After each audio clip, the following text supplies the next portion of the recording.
always put up all these weird screens first. Let's see. Let's see who shows up, and let's make sure it went on YouTube. Hey guys, I showered for you. You're welcome. Even though you can't really tell anyways, other than my wet hair. But other than that, we're good. Why isn't it going up on YouTube? Does anyone know if they got notification on YouTube? Rachel? And if I have chocolate on my face, it's because I've been eating chocolate. Let's see. All right, people are showing up on you now. Yay! I just don't know if anyone's getting the notification for YouTube. It always takes forever. It's like a delay.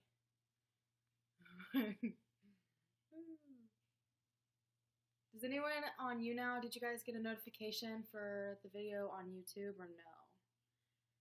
This is going to drive me crazy sauce. It's on YouTube. Perfect. So for those watching on YouTube, I will not be able to see your comments. Just be aware of that. If you want to comment and talk, you can get the YouNow app. Or you can just make an account online if you're on your computer and you can talk to me through there because I can only see the comments on YouNow this time. Let's see. And also, what was I going to say? I wanted to make a disclaimer. I'm going to do a couple questions before I get into the case updates to give people time to get here.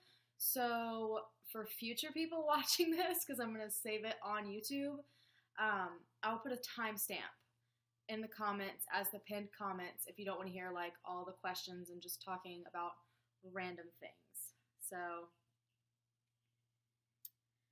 there you go for all you future people watching this video. See, Pal says I'm not on YouTube. He's texting me from the other room. I can't tell. That's weird. I don't know. Hi from Insta. Hey. It won't load on here. Yeah, people are saying it's not on YouTube, and then there's, I think, one person saying that it is.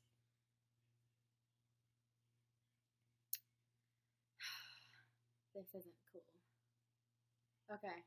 Powell found it, so it's up there. I just want to make sure people who want to watch it can watch it, so I make sure I find it somewhere.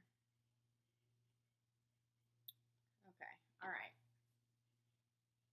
Let me just double check, because now he's saying it's not there. I don't think he knows what he's talking about.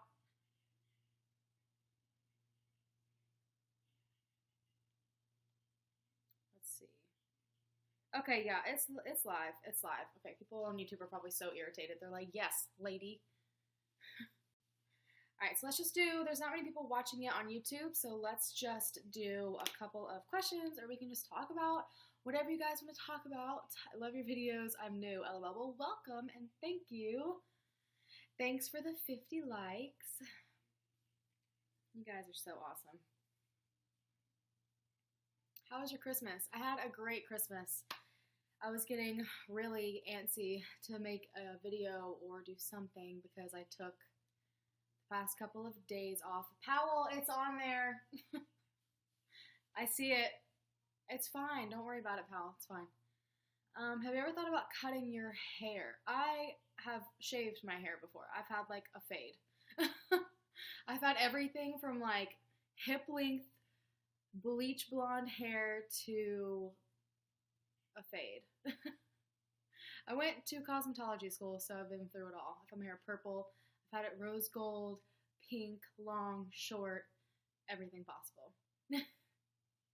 What did you get for Christmas? A bunch of fun stuff, but my most favorite is a bunch of Shay and Dawson merch. There's his face. I literally cried. That is so not like me either. I'm not like a big fangirl type of person. Slowly people are showing up to YouTube. Let's see. Hope you guys had a good Christmas if you celebrated it. What's the creepiest, scariest crime-related case you've ever read about?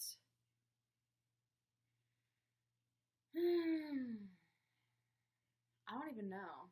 Because none of them have really been creepy. They've just been, and not necessarily scary either. It's just been like messed up.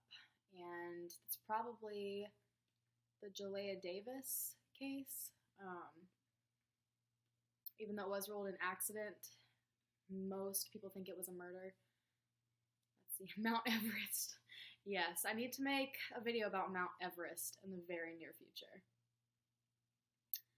What are some conspiracy theories that you're into? You guys will find out in February. Hey Amber, I got my driver's test today. Good luck. It's not that bad. The lady was found in the water tower thing. Oh, Elisa Lamb, I think is her name. Yes, that was very creepy. February is going to be a good month. I feel bad because December had to be cut short. One Jane John Doe case, so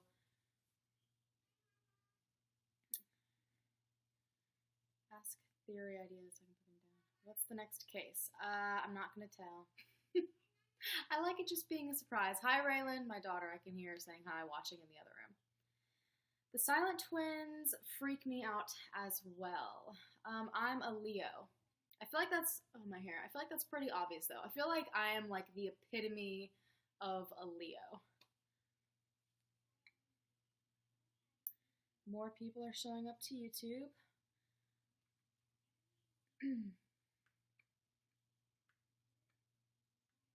Have you heard of Baby Ember? Yes, a lot of people have asked me to cover that. Hey, Brenna, what is Powell sign? I think he's a, Powell, are you a Pisces? No, he's not. I can't tell. He's going to tell you. He's in the comments. Virgo. He's not a Virgo. Is he a Virgo? He's not a Virgo. What is he? I thought we went through this and he was a Pisces.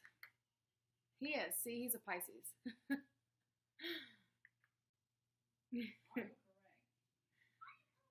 Okay. Let me say how many people are on YouTube, and then I'm going to... Mommy, mine correct. No, ma'am. Paul, will you come close us? Mine correct. Have you watched The Disappearance of Mara Murray on Oxygen? I have. Not all of them. I want to sit down and rewatch everything because I will be eventually doing a video on her, but I have been well aware of her case for a very, very long time.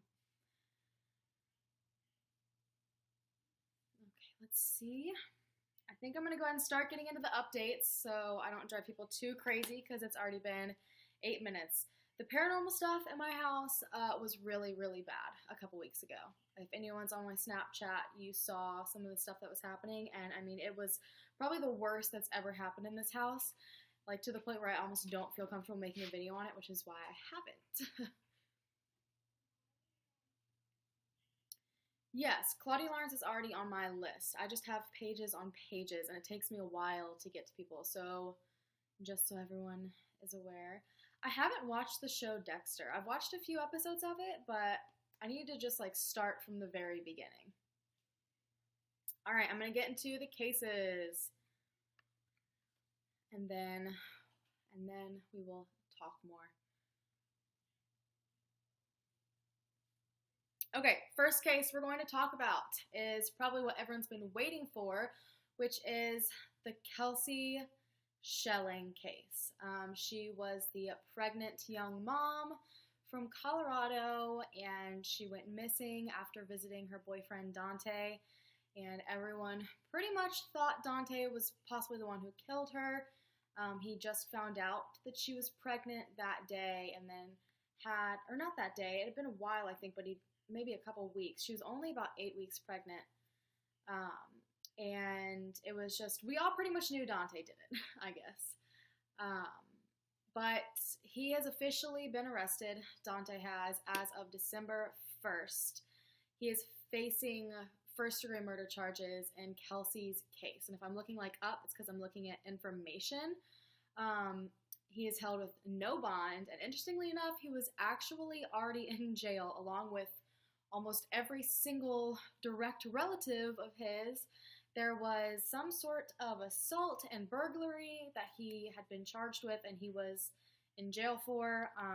And while he was there, he was also charged with her murder. So I'm trying to look. They had dug up his old backyard a total of 2 times. Both times they found something. It wasn't Kelsey, and they wouldn't say what it was. They also found something in a nearby field. And there was, I think, a phone that they found. And I don't know, and this was in the backyard. I don't know if it was her phone or his phone, but it was very obviously something he hid, like dug deep and hid, and they found it. And on December 16th, over 40 volunteers went to Beulah, Colorado. There were pings from that phone that led them there. So they thought she might possibly be there, or there might be clues to her there. So that's where they went and looked. And as far as I've seen, they didn't find anything, but I don't know if they're continuing the search or what exactly is going on in that aspect. I think his trial starts at the end of January. He has denied having any sort of counseling or counsel before the trial, and I don't know. I think he's kind of pinned on it, and he knows. There isn't a body, though, so a lot of people are really worried he won't be charged with it, but I think there were items missing. We talked about it. It was, I think, a keychain and a couple other things specifically from her vehicle, and I think it's very possible that is what they found in his backyard. I think it was items that were on her when she went missing. So, yeah, there's a lot of stuff pointing to him for sure. I'm burning food watching you. That's funny. Yeah, so I was really, I don't like to say the word excited, but we all kind of knew that's what was going to happen. And I remember saying in the video, I was like, soon, I feel like he's going to get pinned for this. I don't think this is something he will ever get away with. Thank you for tipping the bars. I appreciate it. I don't think he was going to get away with it. I never did. And now he's being charged. They're pretty sure they're going to be able to pin him fully with it, though, too, which is really, really good. All right, let's see. Moving on to another update. I hope everyone on YouTube, I'm sorry that I can't, answer any questions you have. This one is Akia Eccleston. She was yet another pregnant mother, which is why I kind of grouped these together. What's on my floor? It's a leaf. It's fine. I was like, okay. Akia Eccleston. So after I covered the video, Crime Watch Daily also covered the video. So I was super happy about that. Her father let me know that was going to happen, so I was able to share it with everyone as soon as it came out. And they were actually able to interview him and got a lot more information. A ton of the different questions we were wondering were all answered. If you just go type in Crime Watch Daily Akia Eccleston, it will pop up. You can watch it. It's a 2-part series. But the day she went missing, a friend actually drove her around the city. And this is the one where the girl lived in. I think it was Cherry Hill. And she went missing on the day, or a couple days before her baby shower, just so you guys kind of remember which case this was. And a friend had driven her around the last time she was seen. The last time they had seen her when they were searching was on bank footage. She had been into a bank. And it turned out that she had actually been to multiple banks, and she was giving in cashier's checks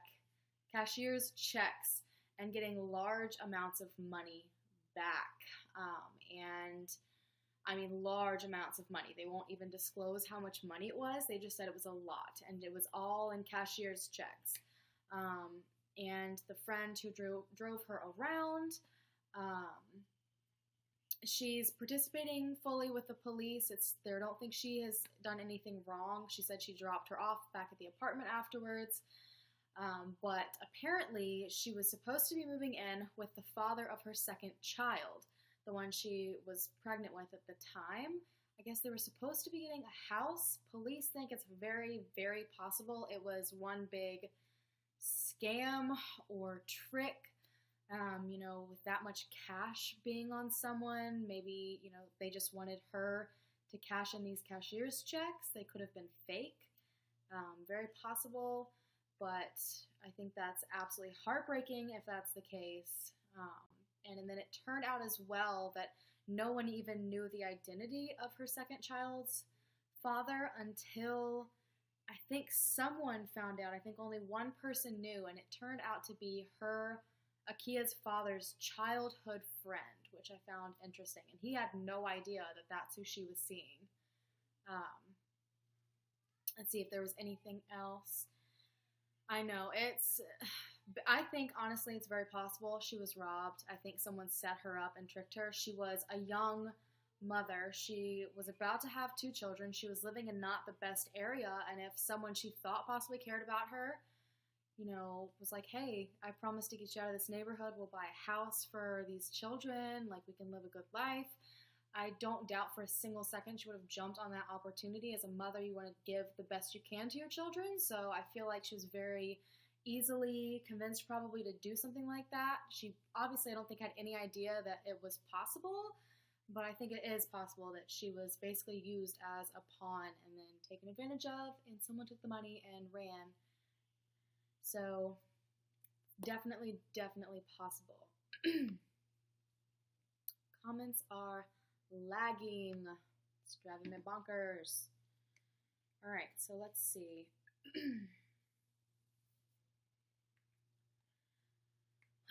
Next one, we will talk about Elaine Park.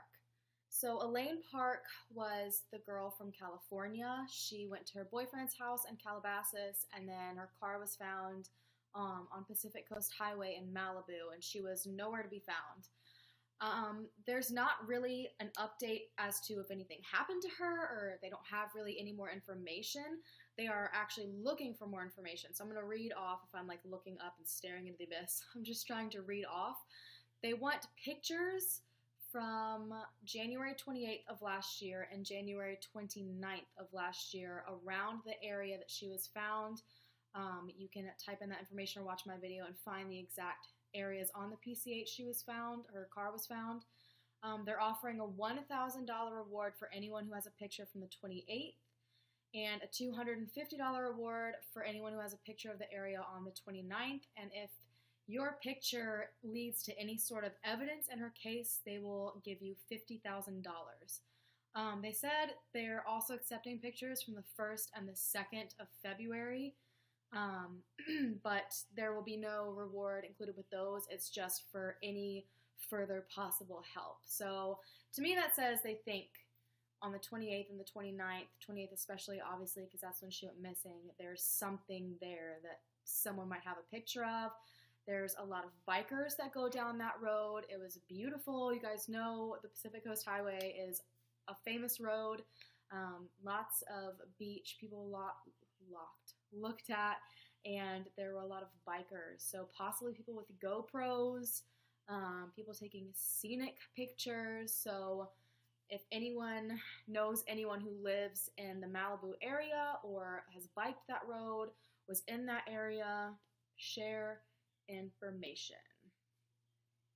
And oh gosh, sorry guys, I just hit when my computer was on. The surveillance video that I added into my video, I'm actually trying to figure out if it was altered by someone else. A lot of people were saying that the second video looked just like a duplicate of the first, and I've seen multiple different videos, but it's all like different time segments, and people have edited a lot of the videos that I found, like put circles in the frames and done all sorts of things. So I'm honestly concerned because I can't seem to find a really good bit of footage that's been unedited. So because everyone on the video was like, the second one looks identical to the first one, just with him out of it. I don't know. I'm concerned at this point that I might have put in a video that had been edited to look that way by someone else, because I don't know. It bothers me. Maybe that's what they handed over instead. I don't know. It's hard. I've tried to find like the raw footage, and you just can't. Let's see. Where did you get that sweater? Target. Let's see how we're doing on YouTube. I love everyone who's watching on YouTube. I feel so bad that I can't see any of your comments or anything. I might click on it for a second. I usually try to do like both back and forth, but it's really difficult. It's really difficult to keep up that way. see. I'm gonna look at the live chat for like 2 seconds to show you guys on YouTube some love. The sound is really low. Let's see. Yeah, I'm using a laptop webcam, you guys. I don't necessarily have the money to like dig out right now on figuring out another live streaming setup, and considering I do these like once a month to once or every other month, I don't really want to put a lot of money into that yet. I'm still trying to invest in my channel itself first. So I apologize if it's like really low sound and the quality's not normal. Powell, I'm gonna get you. Hey Amy. Hi Jordan. I'm saying hi to everyone on YouTube. I love you right back, Jay. Thank you. Let's see. Danielle, are you going to launch any merch? I might have something up my sleeve. All right, let's go to the next update. This is, again, not necessarily an update on the case itself, but circumstances around it, and that is the Danielle Stislicki case. So, Danielle Stislicki was the girl who worked at the insurance company, and that man that worked there as a security guard basically is suspected to have something to do with her disappearance. It's officially been over a year now that she has been missing, and if you remember in my video, Floyd Galloway, he is the man that is thought to have something to do with her disappearance. She was helping him with his car the day that he went missing. I said in my video that he also was accused of attacking a jogger in Hines Park, and he has officially been charged. He pled guilty to it, so he definitely committed that crime, and he is going to spend 16 to 30 years. 1 second. Hold on, B. Oh, my baby. She hates it. She always wants to come in and talk to everybody. He's going to spend 16 to 30 years in prison for that. So they're hoping, his parents are hoping that this maybe will get any other women who might have been attacked by him to come forward, because if he seemed to have this problem, I mean, I hate saying this because we don't know innocent until proven guilty. And every time I say this, everyone's like, it needs to be the other way around. But unfortunately, right now, it is not. He did this to the jogger. He attacked her and tried to sexually assault her 2 months before Danielle Stislicki. And, well, she went missing. And he had confessed before to his sister-in-law that he had an addiction to pornography and all these other things. So, and he had thoughts of cheating on his wife. I don't know. I mean, and he had said questionable things to Danielle before. To me, him pleading guilty to this attack and being put in jail for it, I don't know. I don't want to say that automatically makes him guilty, because it obviously doesn't. But to me, it just proves he is capable of doing heinous acts and committing heinous acts. And to me, it just makes it more possible that he had something to do with Danielle's disappearance. There are way too many things. So I think he's still a confirmed person of interest in Danielle's case, but I don't think there's anything concrete right now. They're just kind of hoping that maybe other women will come forward, or he'll realize he's already spending possibly 30 years in jail and he might just confess to something. I've gotten no idea, but that's what his parents are hoping for. And they're also, where did it go? Sorry. They also spoke to him after he was sentenced, and they said, you know, with all this time that you have to sit in jail, I hope you'll do the right thing. And if you did have something to do with her case, please just tell us. Like, they spoke directly to him, which I found interesting. Let's see. Hugs from the UK from Minnie. Hugs right back. Let's see. Hello from London from Emma. Hi. Thank you for always replying to my messages on Snapchat. I love talking to you guys on Snapchat, Twitter, everywhere. Snapchat's probably my favorite because I can just like video you guys back or quickly send something back, and you guys can send me little videos. I like seeing who I talk to twice a week. It's really nice. But let's move on to the next one. Ashanti Billy. So my last live stream was actually all based around Ashanti Billy and the things in her case. So on the last live stream I guess I'll do a background of the case real quick. Ashanti was, I think, the 18, 19-year-old girl she wasn't from Virginia, but she went to school near Virginia Beach, and she went missing, and then they found her in Charlotte, North Carolina, her body. Eric Brown was a homeless man who was arrested for her murder, and I discussed that in the last live stream if you want to see more details on that in specific. They have recently transferred him to, let me read it, the Federal Medical Center in Lexington, Kentucky. So I guess when they got him into custody, and they had, once again, just like the Dante situation, he was already in custody for something else, and they realized that he murdered Ashanti. He started exhibiting, they, I guess, described it as bizarre and unusual behavior. What else did they say? I'm looking real quick. He also was acting very irrational and just not right in the right state of mind. So they transferred him to this facility to be seen by either a psychiatrist or a psychologist to make sure he would even have the ability to assist in his defense. Yes, this was the one on the military base. So he's going to be there for about 30 days, and I think he was just sent a couple of weeks ago. And after this, the case will move forward. But that all kind of relies on if he is in the right state of mind.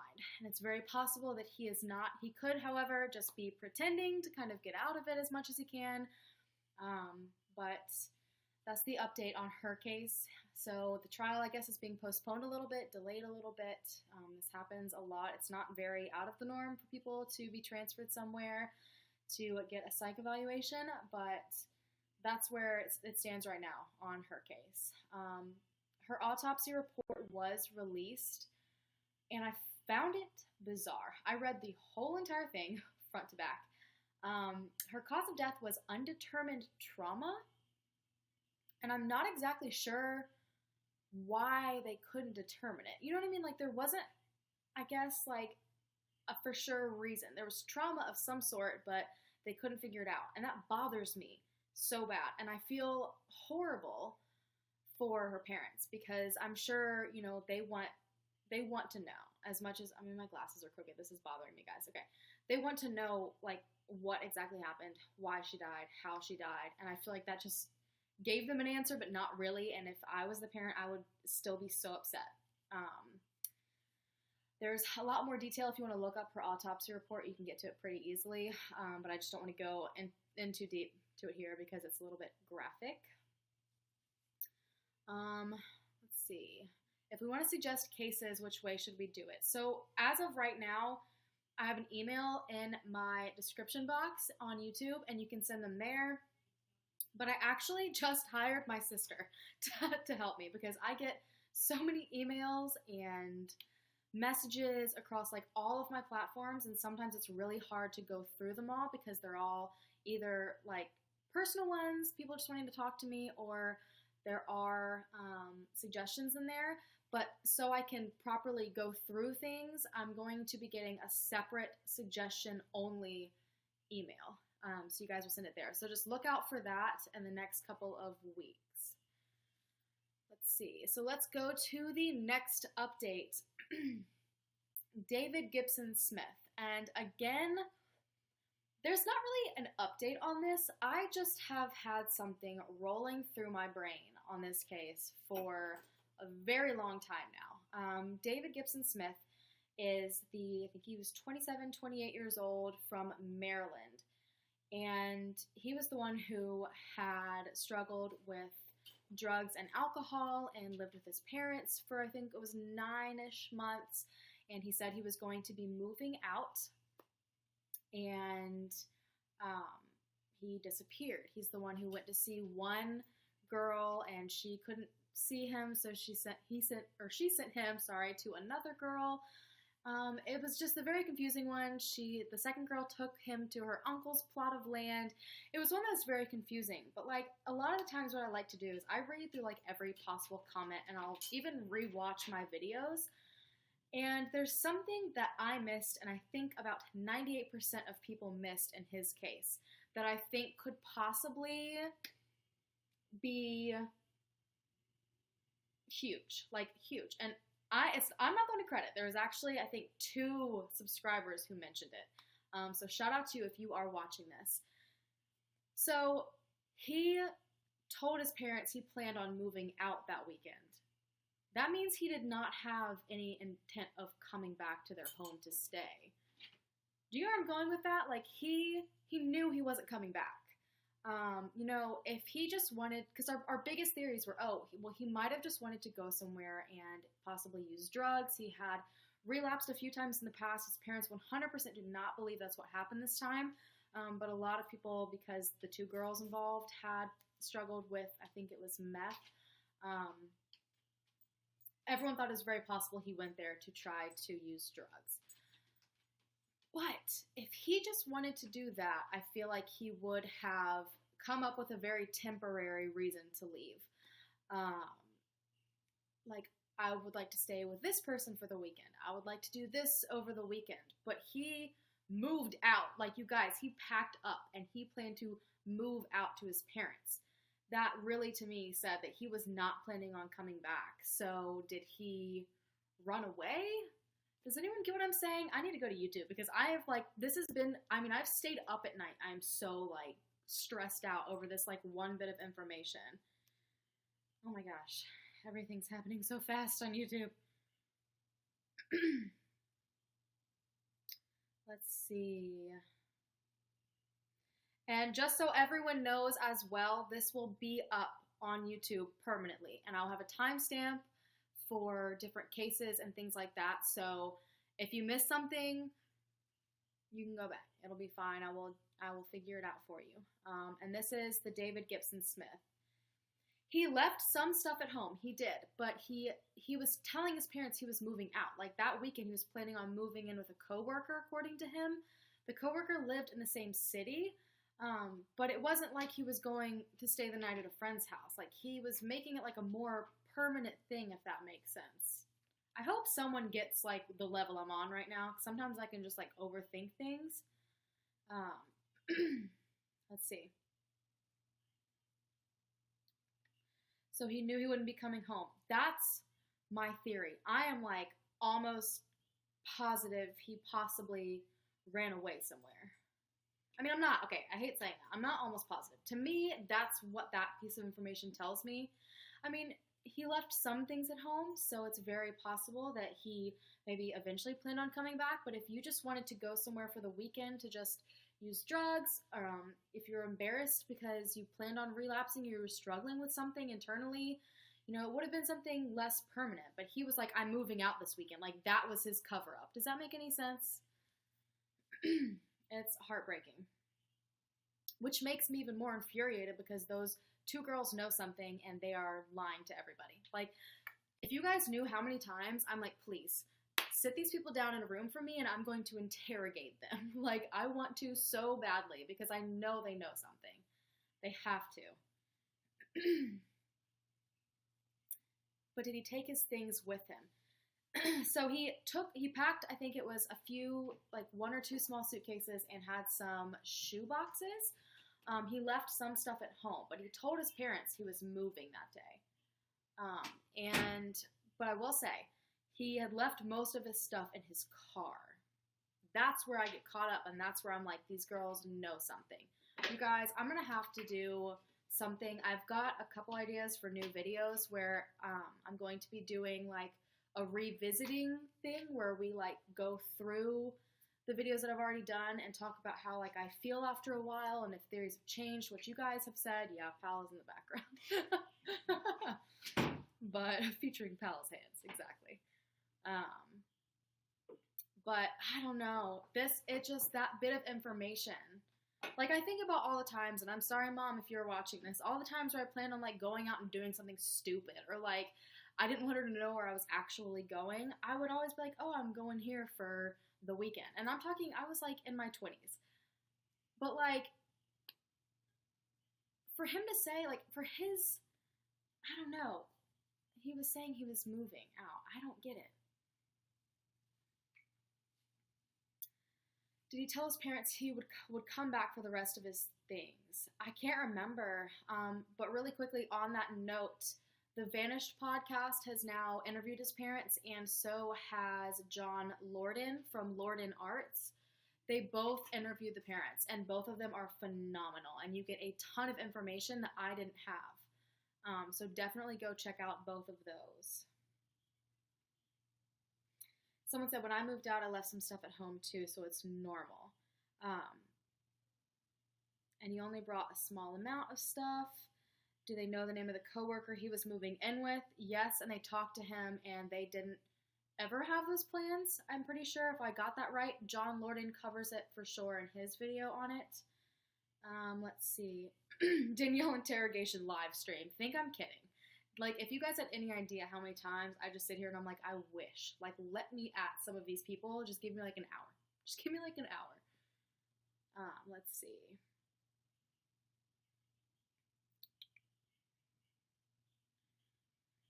Let me see. He probably wanted to run away for good, but why would he do that to his parents? I don't get it. I don't know. And again, I could be totally wrong, but when someone brought up that little bit of information about it, just something about that stuck out to me that is too permanent of a excuse for just wanting to go away for the weekend. You know what I mean? Like, he wouldn't be like, because what would he have done afterwards? You know what I mean? If he just planned on going up there for a weekend and then coming back, what was he going to come back and be like, oh, it didn't work out. I'm moving all of my stuff back. Do you see what I'm saying? Like, if he just planned on it being something short term, he wouldn't have been like, oh, I'm moving out. I don't know. Sits with me weird. Sits with me funky. Is a solved series continuing on your channel?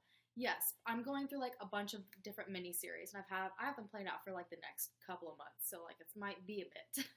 But once I kind of run out of ideas for those, I will incorporate random different bits of mini-series. Let's see. Who are we speaking about? I was just talking about David Gibson Smith. And they're still holding vigils. His mom tweets periodically on Twitter, just different things. So, let's see. Him and his parents were very, very close. I don't know. If he was just planning on running away and was struggling with maybe a relapse, he might have been ashamed or embarrassed. He might have felt like he was burdening his parents, but at the same time, with all the interviews with his parents, they are like the most sweet and genuine people. So I just don't see him having any sort of fear with his parents. You know, they were accepting him for who he was and helping him through it. So I don't know. But still, something just sits wrong with me. I think he might have had a plan to do something, and something went very wrong, basically. I don't know. Let's see.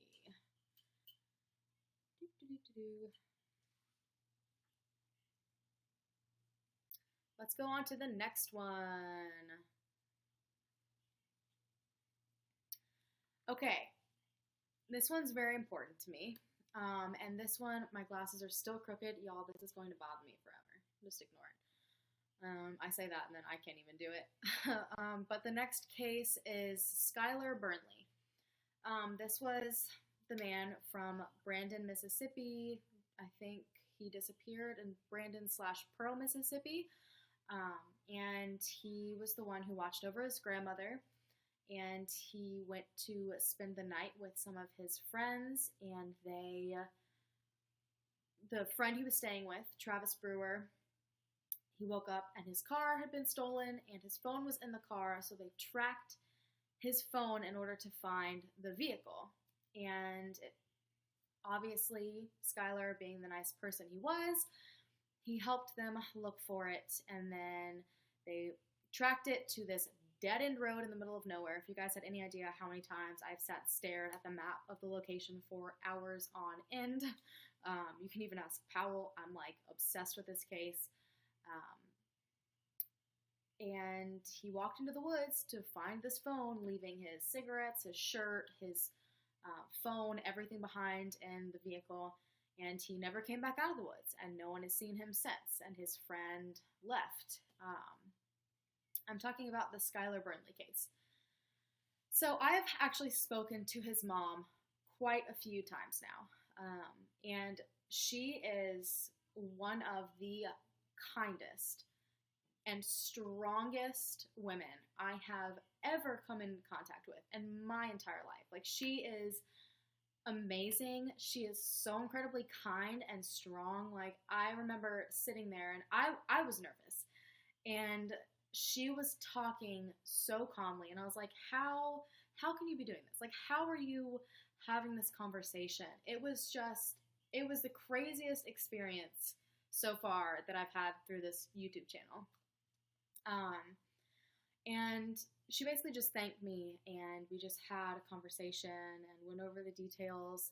But I don't know, I wanted to bring this case up again because after I talked to her, I did more digging and research, article-wise, because there's not really much on his case. And I came to find very strange things. A lot of the different articles, they kind of just stop after a time. And it was like it was covered for a spurt. And that's expected with most missing persons cases. But then it just kind of stopped. They collected the phones from everyone involved, and they said that Kyle's coming back in. They said that they were going to do a forensic examination on them. I guess to try to find location, try to find any possible text messages that would point to. Who is that? Oh, that was one of my children crying. I guess to find any possible details, text messages, phone calls, anything that would point to someone possibly wanting to get rid of him. And that was the last little burst of information. I mean, it was a huge deal. Like, all of these people were reporting on it, saying, huge new break in this case. And silence. Nothing after that. They've never confirmed if the phones came back. They haven't said anything on their Facebook page. They haven't addressed it anymore. Everything just kind of went silent after that. And I don't know. Something is weird. YouTube live chat.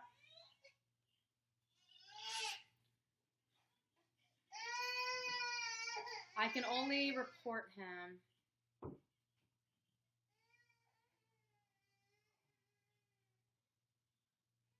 I reported him, but I don't know if it will get him off. Sorry, guys. We are... Here, let me see if I can block him. Block user. I don't know if anyone else will be able to see his stuff, though. Sorry, anyone who he is... Ugh! Can't stand when people do that. Like, do not mess with me. Do not mess with people watching my videos. Please, someone let me know if you see him anymore. Please. Oh my gosh. That's disgusting.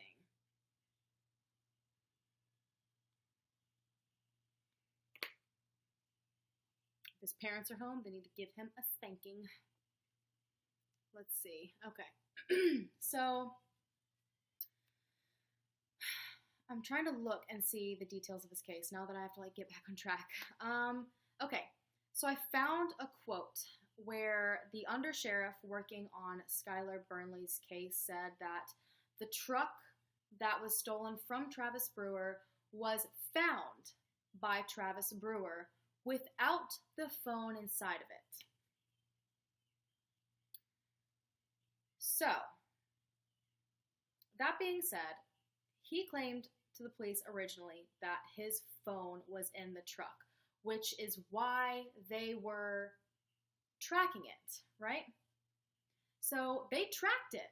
They tracked it with an app to a dead-end road by a decently large body of water and not a lot of population.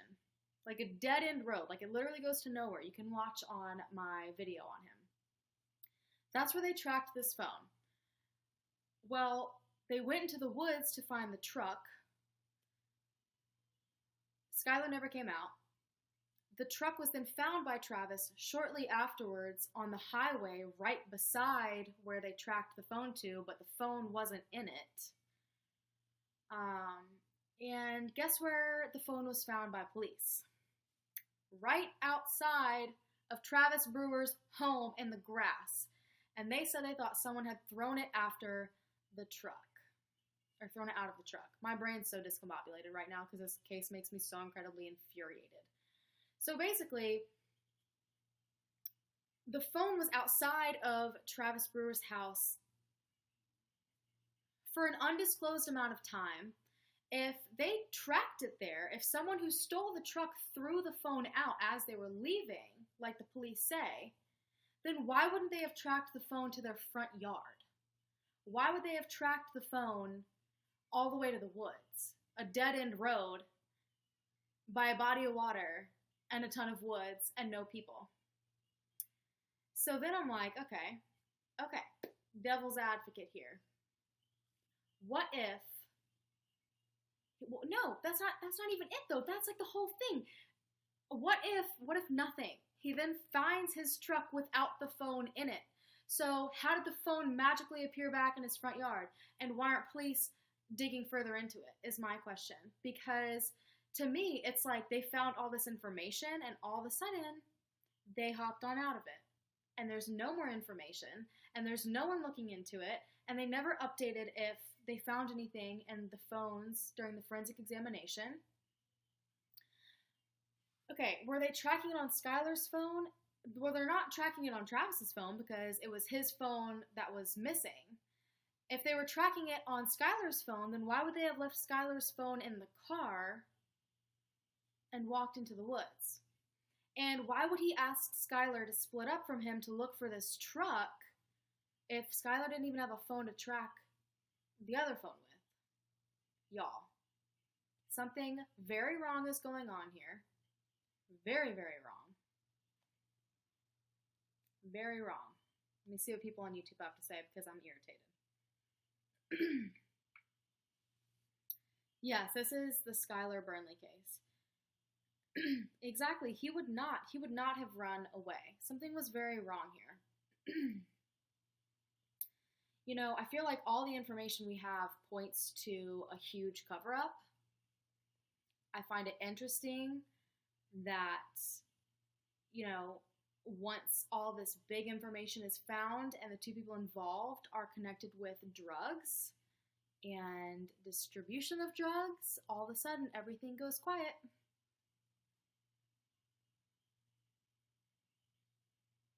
I think it's ridiculous. Maybe it's just me, but there's something very, very wrong.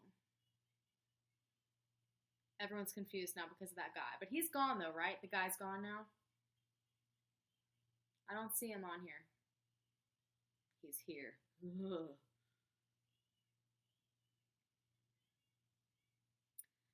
Ugh. Someone said, I mean, he was killed. That's what had to have happened, right? Probably, unfortunately. One of the hardest things that I think I've ever had to do on this channel was sit on the phone with his mom, who said that she believes he's in heaven.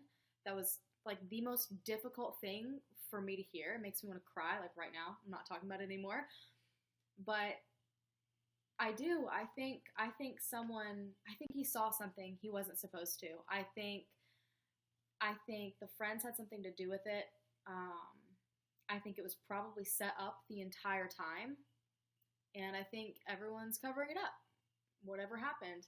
You have to understand, and I'm going to say this, and this could be me reaching, but you guys know how deep I investigate. So whenever I investigate something, I always look at the police department's Facebook page to see if they posted anything about the person. And when I looked at the time frame, the only thing I saw on there was gigantic drug bus, which I find interesting because who would be perfect to lead police to a huge drug bust other than people who work with drug dealers to begin with, who possibly could have been involved and was the last person to see Skylar. Interesting. That's all I'm going to say. That's all I'm going to say. I mean, I dig deep, and I told Powell, I remember sitting in the car, I can tell you exactly where I was, and I was like, Powell, the only thing on this police department's Facebook page is huge drug busts. I mean, like, huge. I'm talking meth on meth on meth on meth on meth, like an absurd amount of drugs. It is not good. Not good at all. I just think it's all very sketchy. Name dropping Powell. Correct. I just want to thank Sophia Arias. I think I said that right. She's in here on the YouTube comments helping me out because I can't check like everywhere all at the same time. It's crazy. It's crazy and heartbreaking. And, you know, it was very different because this was the first case where I have spoken to a parent, like on the phone. And it was the craziest experience. And you think, like even I say, everything feels so real, and I try to humanize people so much. And even me, who like goes through every detail of these cases to like actually like talk to another human being, like the person who lost their son and doesn't know where he's at, like that was, and it really brings you down to earth. You can ask Paul, I spent the next couple of days questioning every decision I have ever made in life. Like I was like, my children, my family, am I a good enough person? Like it really is something that will bring you back down to earth. It's heartbreaking and sad, but his mom is like the most amazing woman on the face of this planet. I have no idea where she gets her strength from. She's incredible. Let's see. More people are asking about case updates on YouTube. And I'm going to cover it again just to say, but I'm doing case updates. There have been multiple updates already, but this will be live on YouTube, and I will timestamp of when the updates start so you can go from there on. So the next one, I only have 3 more, is Cory McKay. So I've said in one of my updates that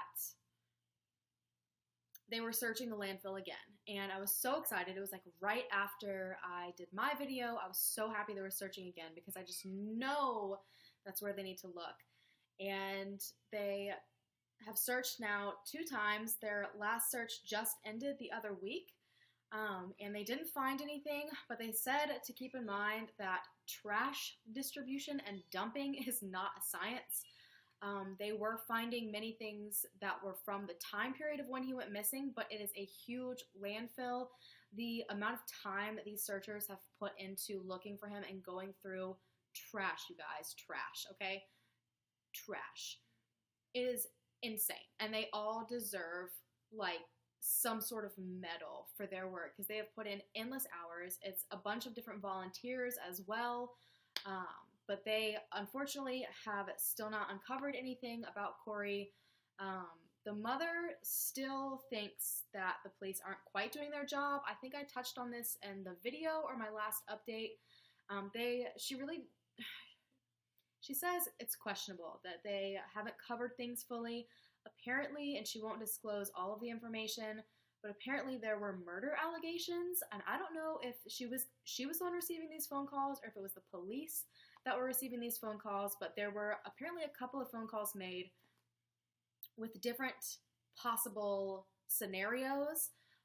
The only thing that sits wrong with me when it comes to that is that's literally what I do. Like, and I could be wrong about every single thing. It could have just been someone giving a scenario that they strongly think, and it could possibly not be true. But she said there were a couple of murder allegations, and she said the police did not look into them thoroughly enough. The police came back and said that they did, and they invested everything properly. But also, the reward has now been doubled. A businessman in the area, doubled the reward, so it's now 100,000 pounds, or I think that's like 134,000 US dollars. I might be wrong. Someone on here probably can tell me if I am. But someone amazing. You guys, that is so awesome. Like that these strangers are putting forward this money to help fund these searches and do rewards. I think it's amazing. So I thought that was pretty cool. But other than that, there are no real updates. I don't know. People said not to mention the missing tapes. I did have a couple of people from the area say that they had seen the tapes of him sleeping in the doorway. So that really does completely discredit him falling asleep in the trash can. So I don't know. And a couple of people on that video also said that he might have been throwing away his trash from getting food, but when you watch him walk to the trash cans, he had already thrown his food away. I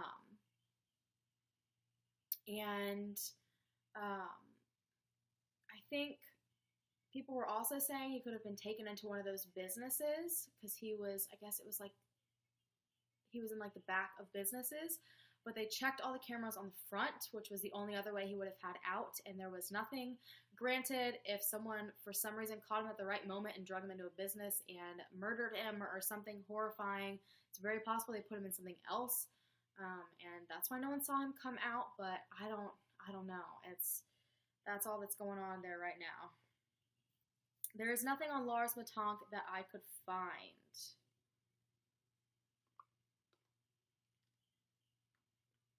Let's see.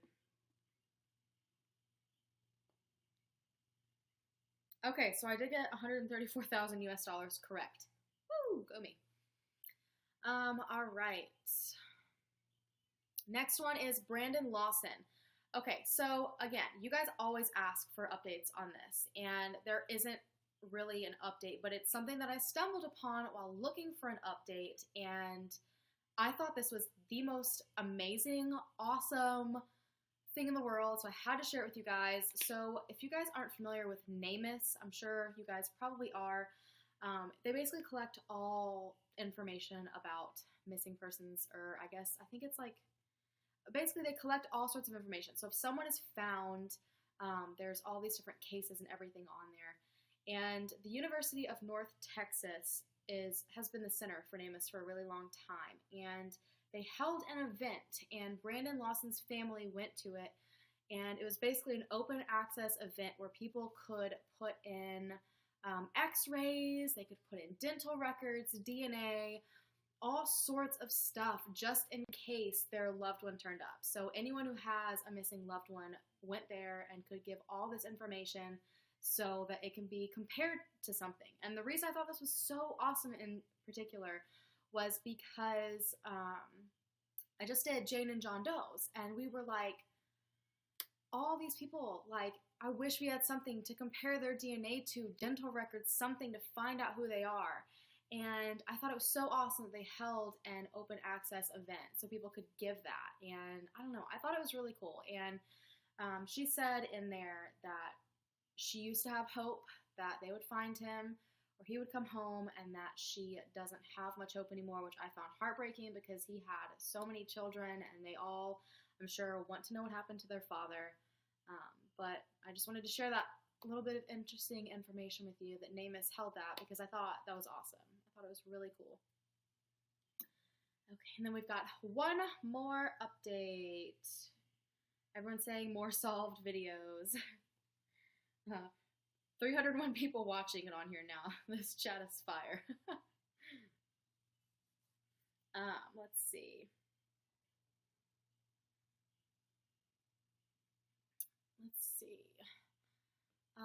McStay family. The McStay family. This also is a really short little update. So Merritt, the one who was arrested for their murder, managed to, yet again, postpone his trial. That was like a huge thing in my video, that it just kept being postponed over and over again, and we were saying how frustrating that was. He did have his preliminary hearing, where he pled not guilty, and it says January 12th is when he should appear in court next. I'm not going to hold any grounds to that, but I hope, because this man needs to just be over. You know, people have been waiting forever for this case to get started so they can have some closure, and he just somehow keeps postponing it. But what I did find when I was researching was that I guess it had more to do with his lawyer. His lawyer was in another huge case and couldn't have full time and attention to his, so I think that's a lot of the reason. but I cannot wait for that case to get started, and I really hope it starts in January. Let's see, Tony Anderson. Oh, God. Yes, there's no updates in that case, other than people in the comments got a little bit wild. That's all I gotta say about that. It's a succulent. It thrives on neglect. If everyone's talking about this plant, it's better than a succulent. It is a fake plant, so there's no way I can kill it. Let's see. What do you think of the Mara Murray documentary? So I haven't watched every single one yet, and I need to re-watch it, but I will be making a Mara Murray video, so look out for that. It's not going to be for a couple of months, though, and I want to go ahead and put this out there. So people are kind of upset that I did the boy in the box video because it's a very popular, overly done case, I guess. But I want to say it while everyone's here. I don't know how many people are watching, to be honest. But if you see me covering a large case randomly, it's probably because I have something different or new. I had a lot of people angry that I did it, and they said they'd seen it too many times and that they were unsubscribing and all this. And I just want to say I am very thorough, and I try my hardest to add something new, a new perspective, a new something to a case. I don't just want to regurgitate information everyone else has already done on YouTube. So I try to put something interesting, and there were a lot of people who are very familiar with the case that said I brought something new for them, and that is why I do what I do. So if you see me covering a very large case, it's because I've got something new. Don't freak out, don't unsubscribe, don't get angry at me, just give it a chance, take a deep breath, and have faith, because I run my channel a very specific way, and I am very, my channel is my baby, you guys. It is my everything, and I wouldn't ever just start copy pasting other YouTubers' information or just random things. Obviously, everything needs awareness. So even if I did just copy and paste Wikipedia and scream it back out at you, at least people are hearing it possibly for the first time. But I personally try to bring a new perspective. So let's see, Elizabeth Salgado. Nothing still. I tried searching. There literally is nothing even really to find on her much anymore, which is heartbreaking. I did actually have contact with one person who went to school where she was going to school shortly after, and she saw a ton of her missing persons flyers. So that was heartbreaking. Let's see. I don't mind you doing the same case because you're the only one I enjoy watching that does crime videos. Thank you. I appreciate that. They should have the FBI take care of the Kanika Jenkins case because they are amateurs. I have not followed it 100% since I posted my video because that video traumatized me. I know a lot of people are angry that I won't do an update video, but when I am telling you that video brought more horror to my channel and my subscribers than anything I have ever done before, I am not kidding. There was way too much racism going on in my comments. It was out of control. It was past any sort of moderating the arguments that were going on in my comment section. It was speechless. I have no words. I'm so glad I did the video, and I'm so glad I got my own perspective out there. But I feel like Kanika's case was very, I don't know how to say this right. It was fueled a lot by anger, which is completely understandable. A lot of the people who were involved in talking about it on YouTube and people following it, it was really involved in anger and backed by anger. And I feel like it clouded a lot of people's ability to listen to other ideas or listen to other theories. And so my video was like a disaster. It was a disaster. Everyone was so angry, And it was scary. It was not a fun time. So I am not doing another update specific video on it because it did do more harm than it did good. I hope someone watched my video and got a different perspective on it, or maybe considered other things. You know, I was open to people's suggestions in the comments and their perspectives, but the amount of anger and hatred on that was like way out of hand. Let's see if someone said something about it real quick. I'm trying to find it. I live out here, so I know and have her mom on my Facebook. Hold on, I'm trying to find your comment again. So I know they have so many conspiracies. Yes, there's so many conspiracies, and you guys, like, that is so common for these cases. Like, if you guys go on web sleuths or anything, when there's something, like one small thing off about a case, people can come up with a whole bucket list of conspiracies and theories, and there are a ton of different theories that I think are very likely in her case. But I feel like they will never have the proper answers because there are so many disrespectful, closed-minded people. I'm trying to say this in a way that's like not going to hurt anyone's feelings. Basically, people, I mean, some of the things that I've seen and some of the things that were said in my comments, it's like, how did you come up with that? Like, it's being so overclouded by like theories that literally, if you look at it from a logical perspective, it makes no sense. It is like, so at some points, it's like not even possible what they are saying. But the amount of people who are just so angry that they're letting it cloud their judgment and that are backing it, it's like drowning this whole case in theories that are wasting people's time, if that makes any sense. I don't know. And I didn't want to be involved in it. You know, I don't want to be someone that people get angry at. I don't want commenters to, like my subscribers, to be attacked for their opinions, which is what happened. You know, it was just, it's crazy. It's like the Inspector Gadgets are assembling. Yeah, and I am one, like, I want to hear your theory. I want to hear your opinion on it. Like, bring me whatever you want to bring me on it. I will look at it. I will take it into account. I try to remain level-headed and open-minded to everything everyone says to me. But it was past that. It was like people were jumping on bandwagons that made no sense and were just harming what probably really did happen. What? Robin and Rika, call her out, shout her out. Why? Because she's been commenting like constantly. How else is someone named Robin Andrika? I don't know if he's saying your name right. I haven't seen your comment. He's had to say hi. I don't know, you guys. It was difficult, and like, that's the thing. There's so many crazy things in this case, and there's so many, to me, possible theories that I can't give you guys what I would normally give you guys in a video. And like, I have to tiptoe on so many different emotions of so many different people who are involved, and I never want to be disrespectful.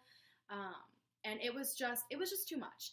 And I would feel bad adding to it. Does that make any sense? I hope I'm making sense, because I get so many questions about covering Kenneka Jenkins, and I feel like I did what I could with the information, and now I think anything more that I do will just be harmful, and that's why I'm not doing anymore.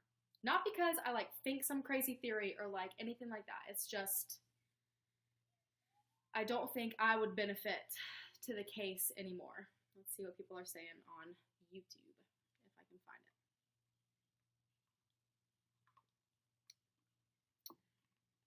it. The whole case really upsets me. It was so neglected, and she didn't get the justice she deserves.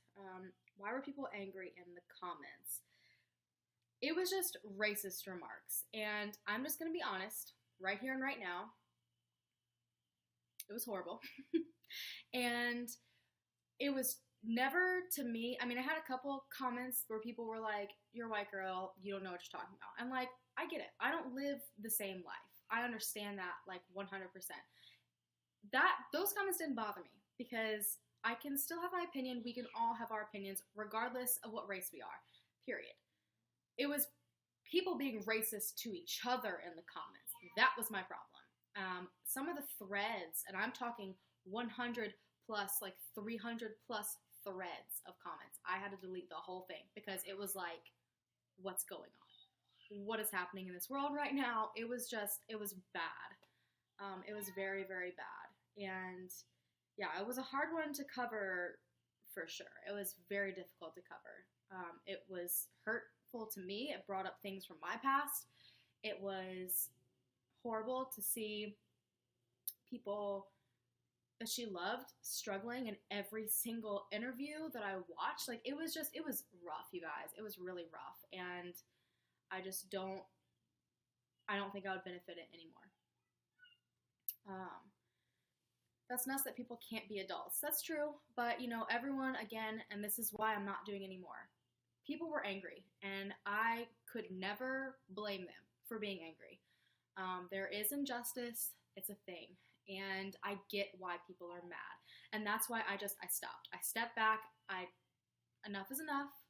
It is what it is. People have their own reasons for being angry, but I will not be one to keep triggering that anger, if that makes any sense. Do you know what I'm saying? I hope this makes sense. And I'm going to move on before I just keep getting deeper into this. Let's see. Can we just talk about how crazy the Bryce case was? Whew. The Bryce case is horrible. I don't even know what to think. I was trying to see if there were any updates when I was going through all this, and it was just, there's nothing. There's nothing. Real quick, will you cover the Aisha degree case? I've seen you ask this a couple of times. Yes, I will. I'm doing a month or two where I cover all the big cases, and she's included. Okay, let's see.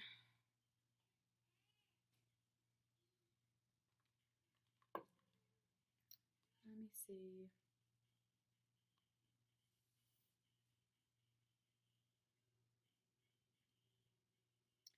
Trying to look at comments. Sorry, guys.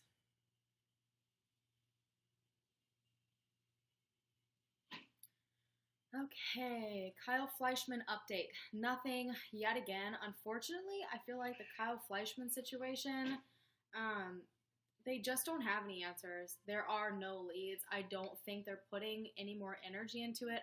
The last article I saw on it was in 2016, so no one's even talked about it for about a year. There was a guy on his Facebook page that has just recently, I think, put out a little article on it. But there's just nothing. His parents moved away. I don't know. Let's see. I'm trying to... Oh, yeah. People are asking about the Natalie Holloway case. They weren't her remains. But I think I talked about this in the last live stream. One of the live streams. Yeah, Natalie Holloway... The remains that were found in Aruba were not her remains, but now everyone's like, okay, but how did this random guy know that there were bones there? Hello? I don't know if that alarmed anyone else, but it alarmed me. They were partially animal, partially human, but the human bones that were in there were not hers. So now I'm like, who did this guy do something to? Because he knew where a human bone was. I don't know. Weird situation. Don't know what's going on, but... I love you, Raylan. Sorry she's watching me from out there. Can you please speak about Ashanti Billy? Yes, I talked about that once earlier. They haven't found him guilty. He's actually in a psych evaluation right now to see if he can even properly stand trial. Let's see. Raylan's out there crying. She's like, please, I love her. Let me in. You should collab with Haley Reese. I love Haley Reese, you guys. She reminds me a lot of myself. She's just a good person. That sounded super I don't know. She's just happy and just nice. And I feel like no one's like that anymore. I feel like that sounded super full of myself. But you guys get what I'm saying. She's just a good person. Genuine and just happy and nice. And I love her. I don't know what I'd collab with her on, though. But if you don't watch her, you should, because you're missing out. Let's see. Any updates on Jalea Davis? No. I feel horrible for her mom. I tried to check her Facebook. I tried checking everywhere. There's nothing. I think her mom is really hoping that the FBI will maybe take a second look into her case, but I don't think that's happening. I don't know. Something's just so off. And the problem with FBI looking into a case is that the police, like the jurisdiction, the police themselves have to let the FBI in most of the time. There are certain circumstances where there are other reasons why they can just come in, but I don't think the police department will let them in, considering a lot of us think that the police department possibly helped cover things up. So, I don't know. Brittany Drexel, on my list, don't worry. A lot of people suggest that. And then Jessica Chambers, she's on my list. What miniseries? She's not in a miniseries, she's just someone that I'm going to be covering. Let's see. I do have a normal video coming on Saturday. You guys, if you only knew, I literally debated taking a couple days off for like a month. I was like, should I just take Saturday off? Should I just take Wednesday off? Should I just do a live stream on one day? Like, it's been a struggle. I like being consistent. For those who don't know, I have OCD. Like, this, like, threw me for a loop. I, could not handle it. Are you covering the Fort Worth 3? I can. I didn't necessarily plan on it, but when I spoke about it in my Eldorado Jane Doe video, a lot of people wanted to see it. So I can if you want. Let's see. What do you believe happened to Elaine Park? Hard to say. You know, as someone who struggles with anxiety and panic episodes, I can see, I don't know, I saw a trend in her behavior when it came to dropping out of school, losing her job. I don't know, I saw a trend that didn't show anything good. Kind of like the Bryce Laspisa case. You know, small things start to add up to show that this person's kind of spiraling. I think she was struggling with something, but I don't necessarily think that has anything to do with what happened to her. I don't know. I think someone got to her. I don't know. I'm not going to say for sure. Let's see. All right, everyone in the YouTube comments, be nice to each other. I see you, okay? I see you. Let's see. I find Jane and John Doe cases so creepy. I think it just doesn't sit well with me because we cannot figure out who the person is. And that bothers me, like, really bad. It really bothers me. Like, it's, like, put yourself, this is what I do in all of my videos. And everyone's always like, you know, empathy is something that's lacking. Put yourself in that person's shoes. Like, imagine being someone who has a family. It doesn't matter what your family is like. Someone out there knows you exist. Your mother, your father, your siblings. You saw someone at a grocery store sometime. You know, you obviously went and bought groceries probably at the same place once a week. Like, people know you. Like, I know people at my apartment office know me. People at the grocery store know me. I, like, frequent gas stations. People have seen you over and over again. Like, you will stick out to somebody. And then imagine going missing and no one knowing who you are. How? How, okay? Bothers me. Drives me crazy. Okay, someone's saying, could you stop referring everything to OCD for God's sake? It's a bloody serious mental illness. You're right, it is, because I have it, okay? That is the most disrespectful thing in the world to me. Don't tell me not to refer to something that I struggle with, okay? Thank you. Goodbye. I'm sorry, I don't put up with that. The Madeline McCann case is heartbreaking. I honestly, the longer it gets away from me having done that case, I don't even know what to think about it anymore. At all. Like, at all. I don't know whether to think her parents had something to do with it. I don't know. I have no idea. Thank you, Brianna. I appreciate it. That just like set me off for a second. I apologize, but I can't stand it when people take that as a joke. Let's see.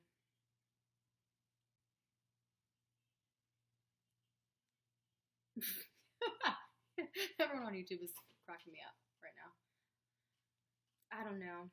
It's crazy. And a lot of people did call me out on the Madeleine McCann video saying that the time it happened wasn't that much of a different time period and that it's not normal to leave your kids alone. But I don't know. You have to understand, too, like, I've grown up in the U.S.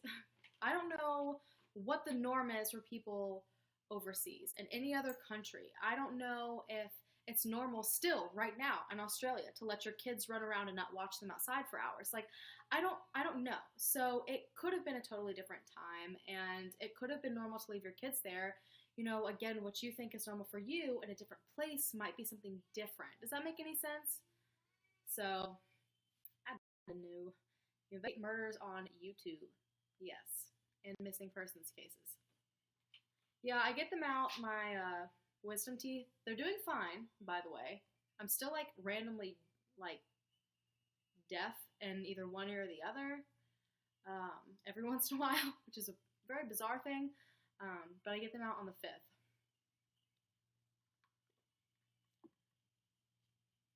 Okay, someone just asked a good question. When your computer was messing up and you were trying to edit Bryce's video, you said that case made you decide what you wanted to do in your career. I really think I want to finish my criminology degree. I think I want to do forensic psychology. Like, I don't know.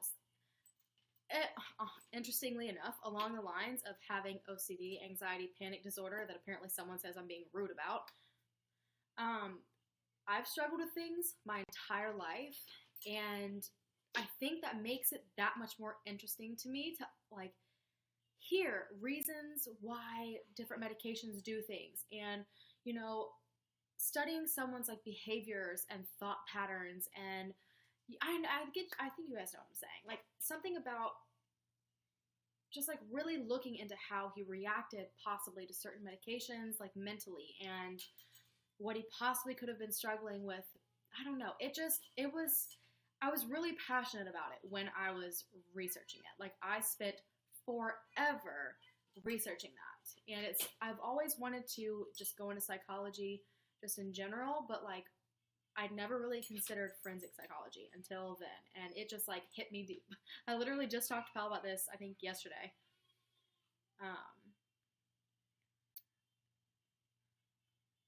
She just did Stacy Peterson. It's one of her best. Thank you. That was one of my favorite videos that I've done so far. I mean, I am, like, wrapped up in that case like no other. Is YouTube limiting your ads because of your subject matter during adpocalypse? Yes. Every single one of my videos I've ever made has been demonetized. I've been on YouTube for a very long time. You know, I personally enjoy making the content. I'm not going to lie, though, and say I don't enjoy turning this into an income to take care of my family. Obviously, I enjoy that. That's very beneficial to me. Who wouldn't want to do their favorite thing in the world and be paid for it? Like, you want your job to be what you love to do. But I don't know. Like, I think it's silly that YouTube is doing this, personally, and it's affecting so many people so much worse than it's affecting me or any other crime channel that I know of. I used to vlog a lot, and vlog channels actually, from what I've seen, like, family vlogging channels have been hit worst, like the worst out of everyone. Because my video always gets demonetized either immediately or within 24 hours, but then it's always cleared up and it's fine. And if I'm honest, I'm surprised that they ever remonetize it. So as long as it eventually just, you know, is fine. And the reason I say that, and I hate even talking about it because I feel like I mentioned Patreon once and everyone, like, lost their marbles. But to me, I know how businesses work, and I know how YouTube works. I've been on it for long enough. When my videos get demonetized, they aren't going to suggest it to people because it's not making them money. YouTube makes money from the ads just like we make money from the ads. That's how YouTube is what it is. So if I'm not making them money, they're not showing my videos to people, which just means the people I'm covering aren't being thrown out into the world. So that's what's the most irritating thing to me about it. Like, they can demonetize my videos all they want to, as long as they still suggest it. As long as I know they're still suggesting it and showing it to people, I'm fine. The day they stop doing that, I'm irritated. Let's see. Not a fan of Patreon. I actually think it's awesome, and everyone can get at me for it. It's cool. It's like a little community. And if YouTube fails, that's where I'll be. Because, I think it's awesome. I think it's really cool, and I think it kind of has like a bad rap. But I understand why some people do it. Let's see.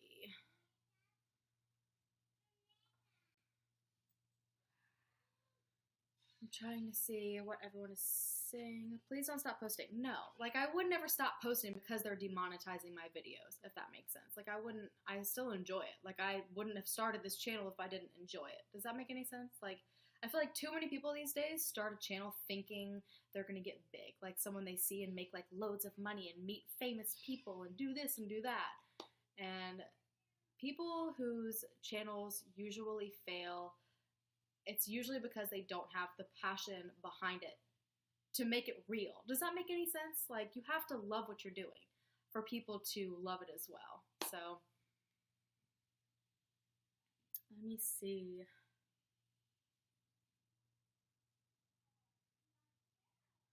I agree that everyone wants to make money doing what they love, but I can't stand when people try to push their subscribers to pay them or else they'll stop making videos. I completely agree with that. That's understandable.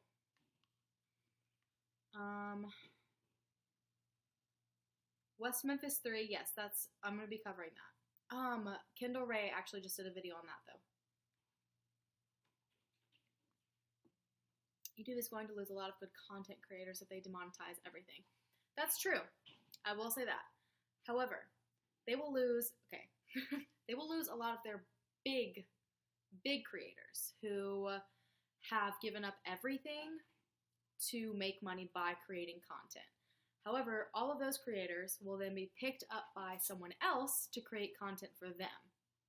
So then that will leave the people who just enjoy creating content, whether it's monetized or not, which could leave behind some very good creators. Just saying. They might just be smaller and not already relying on a YouTube income, if that makes any sense.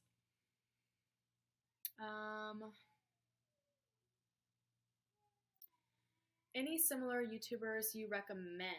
I like Kaylee Elise. She's amazing. You guys actually introduced me to her. I didn't even know this whole genre existed until I watched one of Bella Fiore's videos. And then Kendall Ray is really, really good, but she's kind of strayed away from making missing persons videos as much. But she still does really interesting videos. But if you're looking for constant content with tons of great information, I don't know how he does it, John Lorden, 100%. John Lorden from Lorden Arts. He puts so many videos up. He's amazing. That's all I have to say. I've talked about him enough. He does so good. I don't know how he doesn't have more subscribers. He's amazing. Yes, Georgia Marie. I watch hers. She's really, really good. Let's see. Those are the people I watch. I watched Bella Fiore, but she stopped doing videos as much. I'm about to get off in a minute so I can go make my family some spaghetti. Surprisingly, we're not eating tacos. If anyone follows my Snapchat, you'll understand. I love Lorden Arts. Lorden Arts is amazing. You know what? If you guys want to give me a Christmas present, everyone right now, stop what you're doing, go and subscribe to Lorden Arts and leave him a heart comment. Or after I get off, do that. Because I don't know if you're on your phone. Go and subscribe to him and leave him a nice comment. That man is amazing. I have talked to him a few times in DMs. His respect for people and his ability to be like a devil's advocate in like situations and see all different sides is phenomenal. He deserves millions of subscribers, and it's just, he's amazing. Let's see, just found your video this, or your channel this week, and love it. Thank you so much. People are still talking about the money. I hate YouTubers that say they don't have any money and make others feel pressure to donate to them, even though they're lying.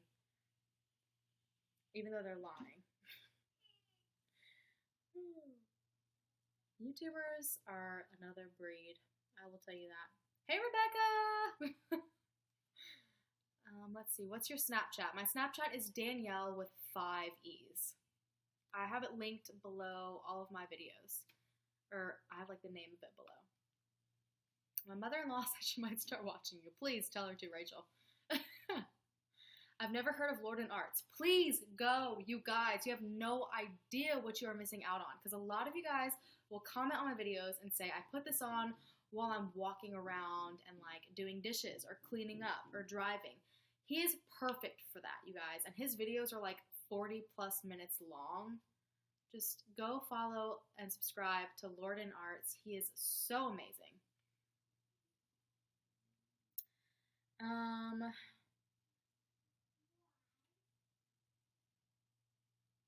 Let's see. Would you do a video on being a young mom? I've done one on my vlog channel. I haven't posted on there in a really long time. How do you find / choose your cases? You guys! So I started off finding all my cases on my own, but unfortunately, a lot of them are actually really difficult to come across, and because I prefer to do smaller cases over larger ones, just because I personally prefer it, you guys give me all of my cases. 100%. Like, this channel wouldn't exist without you guys. That's why I love you guys so much. But you guys always suggest cases. I write them all down in a book. Literally, it's insane the amount of suggestions you guys give me. That's one of the reasons why I hired my sister, is because I need help. But yeah, Lord and Arts, yes. For anyone who is like confused on the Lord and Arts thing, or like you can't find him, I will just link him in Saturday's video, if that helps. Which case would you say is your least favorite? I don't really have one. Like, I'm so invested in all of them, and I feel like I get so deep into these videos that I feel like I know them. Like, I feel like I'm part of their family. And, like, I'm just as upset and, like, into it as everyone else is. How do I get a hold of you to send you a case I want to look into? I have a YouTube channel. Oh my goodness, I'm getting tired and hungry. I have a email in the description of my videos. Do you like children cases more or adult cases? Honestly, if we're being honest, I cannot stand covering children's cases. And I know everyone's a human being. We all are worth the same. But as a mother to young children, like, something about hearing things that happen to these other young children, like, destroys me. Destroys me. I cannot stand it. Children cases, they're heartbreaking. Let's see. Oh my goodness, people on YouTube, y'all are amazing.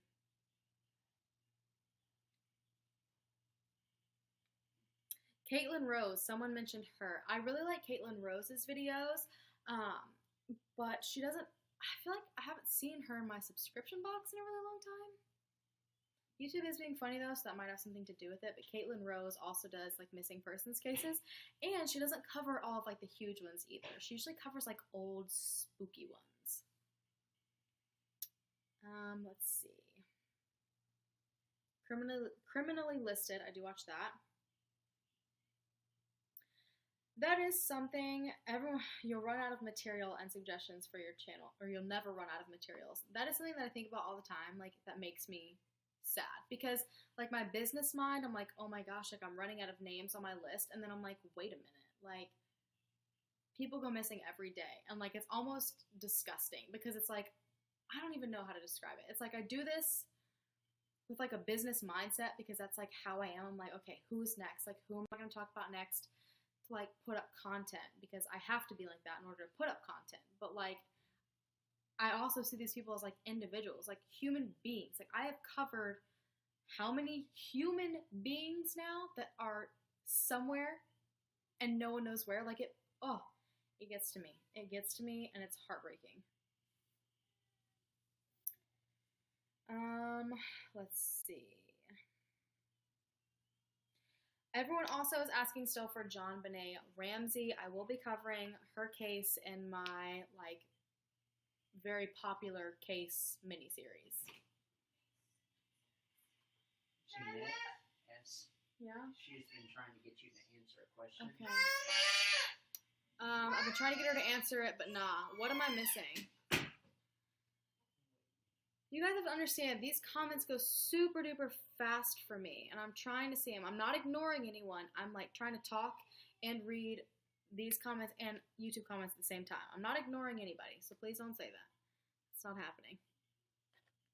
What am I missing?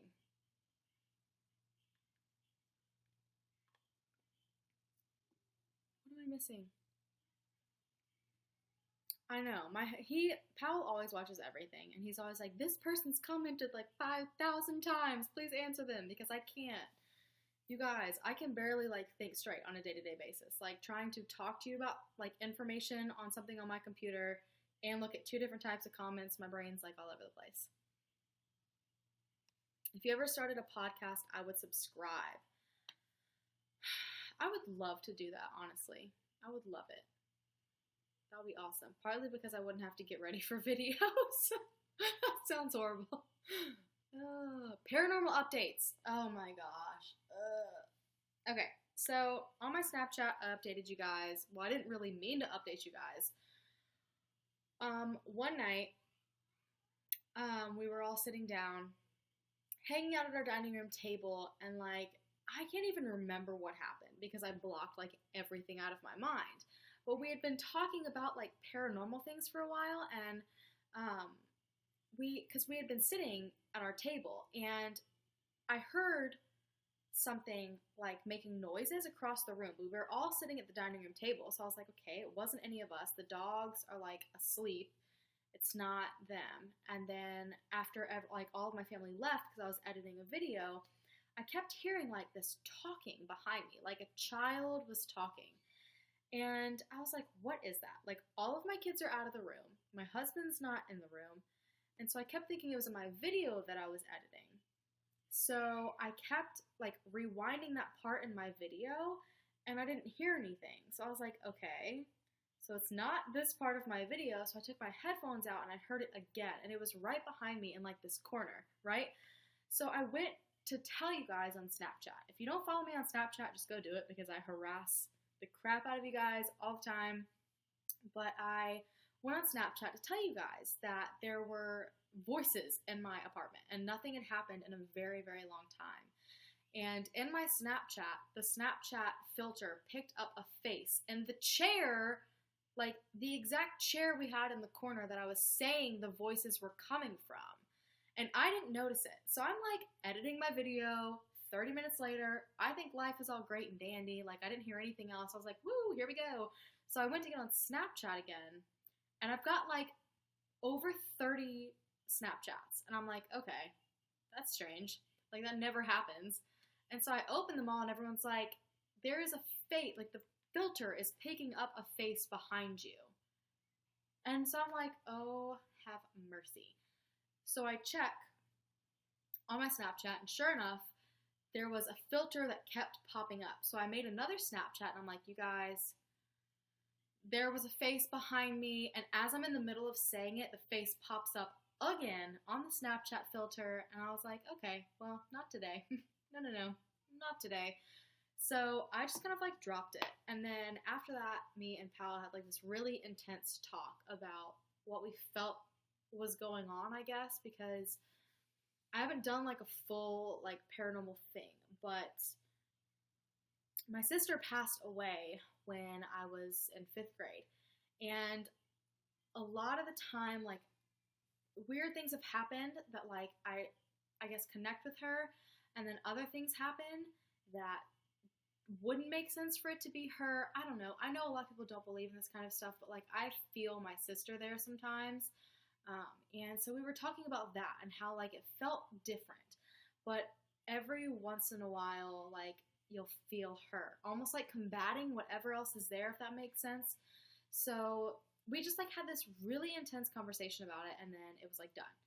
And we went to bed that night, and then all of a sudden, like I am about to drift off to sleep, and Powell is asleep in the bed beside me, and Raylan screams at the top of her lungs. And she has screamed and run into our room a few times, but this time, like, I wish you guys could, like, understand the type of scream it was. It wasn't, like, one scream and, like, running to our bedroom.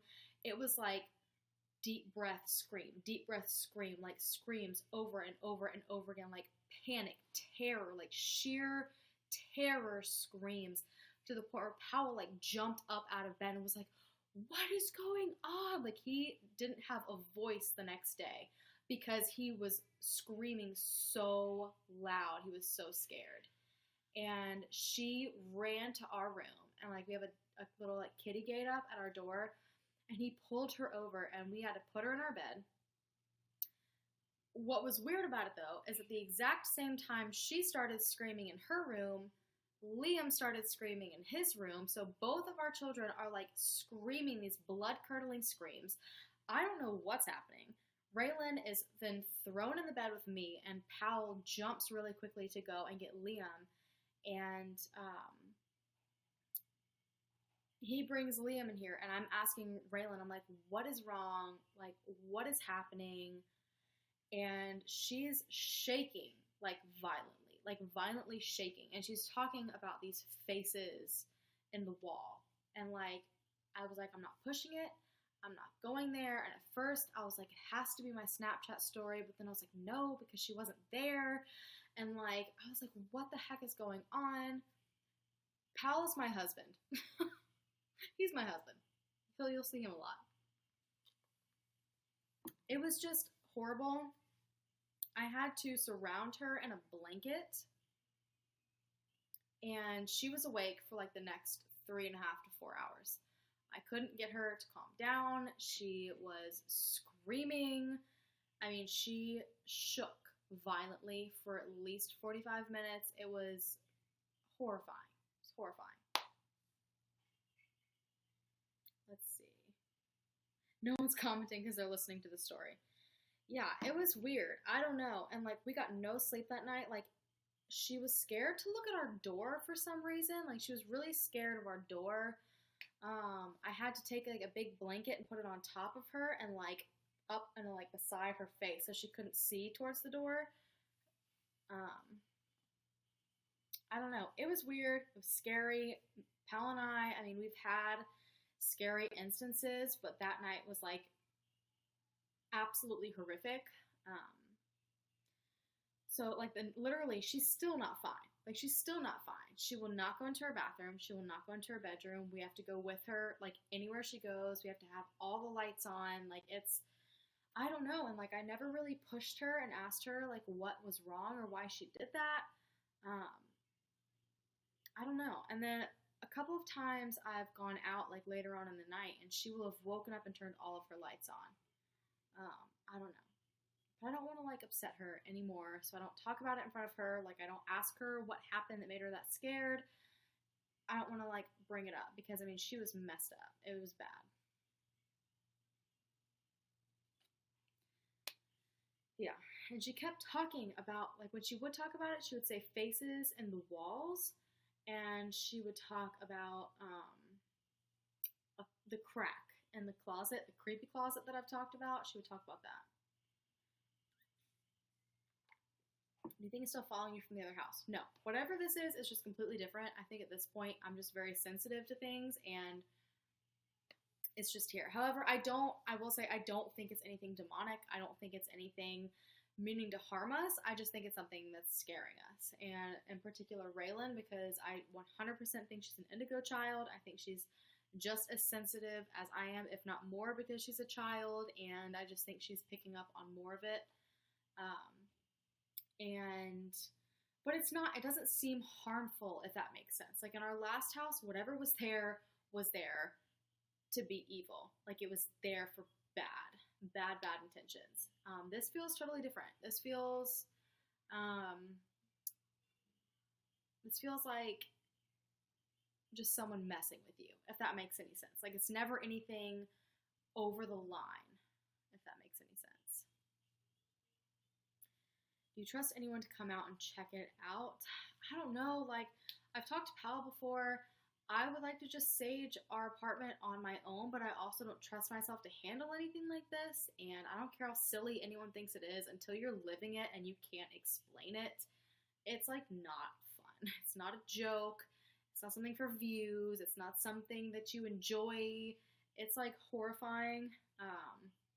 But I also don't trust someone who says they know what they're doing, if that makes any sense. I don't know. I'm conflicted on what to do. And everyone's always like, you need to do this right now. Like you have to sage it. You have to get a priest in. You have to do this. But I feel like I just don't trust anyone because it's like my family. And like right now it's manageable enough to where we're okay. And I don't want to do anything that would make it worse. I don't know. Do your clothes still go missing? Yes. All the time. But yeah. I think I'm going to get off though. I'm going to go and make my family dinner. My daughter's 4. She just turned 4 in October. Okay. Someone just said something. Someone said you should make a research with me type of video. I don't know like how I would go about that. Because my researching, I'm like in it. Like I am researching. So are you talking about more of like a like John Lorden style video? Like where he has like his face in the corner and he's got like his webpage up? Because I've had a lot of people ask me to do this.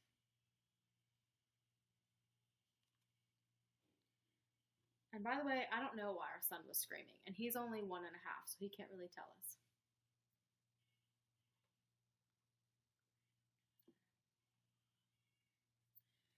Yeah, people will be like, you're copying John Lorden. Oh well. Would you do a makeup tutorial on your second channel? I actually have done a get ready with me on my vlog channel, which is also linked in my description box, but I never post to it, so don't go subscribe. Let's see. All right. I want to know where someone's screaming at. Look, me too. Trust me, because he woke up screaming at the exact same time she did. It was not fun. Just the way you go about researching it. It'd be interesting. I'll think about it. I'll see what I could do with that and then go from there. But guys, I'm going to go. I've been on for 45 minutes longer than I thought I was going to be on for. Whoops. Sorry. I just get into it. Real quick, any plans for New Year's? New Year's Eve is actually Pal and I's wedding anniversary, so we will be together. Happy holidays! I know, I've been on here for 2 hours. I need to just go. I need to go eat some spaghetti. You skipped me. Pal, what did you ask? I'm coming. All right.